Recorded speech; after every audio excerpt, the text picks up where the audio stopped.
Hey guys, I'm back again.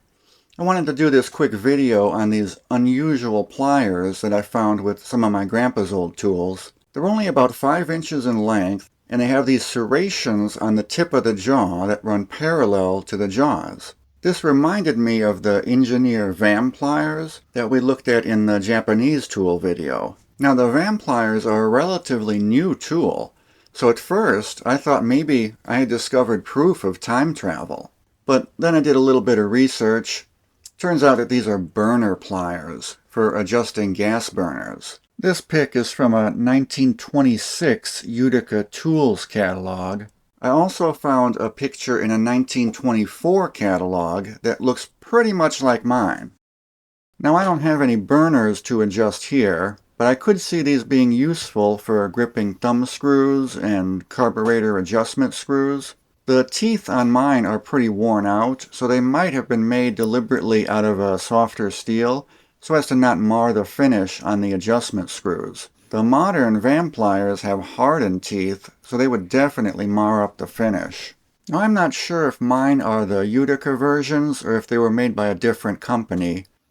There's a 5 marked on the lower handle, and it looks like there's something printed on the upper handle. It kind of looks like it says chonk. So maybe this is proof of time travel. Who was saying chonk back in 1924? Let's get these cleaned up and we'll see if we can read the marking any better.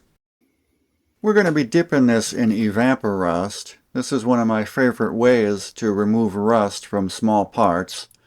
We'll let it soak in here for a few hours and then check back up on it. So it's been about 20 hours. I checked on it last night after 4 hours and it wasn't quite done. That's one of the good things about Evaporust. If you leave it in too long, it doesn't hurt anything.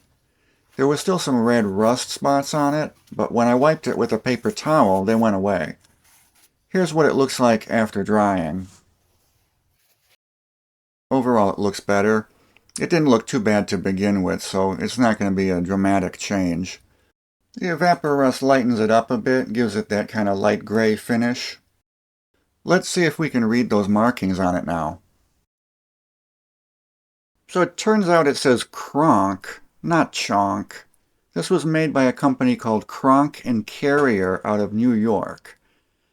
I couldn't find much information on them. I found one catalog from them from 1905, but it doesn't have my pliers in it.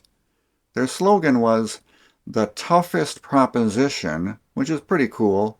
I still think Chonk Tools would have been a better name. Then they could have said the thickest proposition.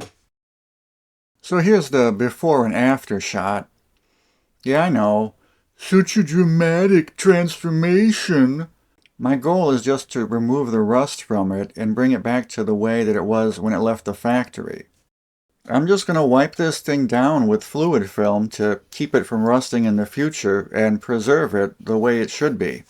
I know some other guys would have ground down the metal and polished it to a mirror finish, but that's not how it would have been originally. Back then they would have just left the metal bare and shipped it out. I don't know what I'm going to do with these yet. Maybe I'll keep them and use them for turning carburetor adjustment screws. I hope you found this video interesting. I know I didn't even know what burner pliers were before. So thanks everybody for watching. Stay tuned for more videos. Bye.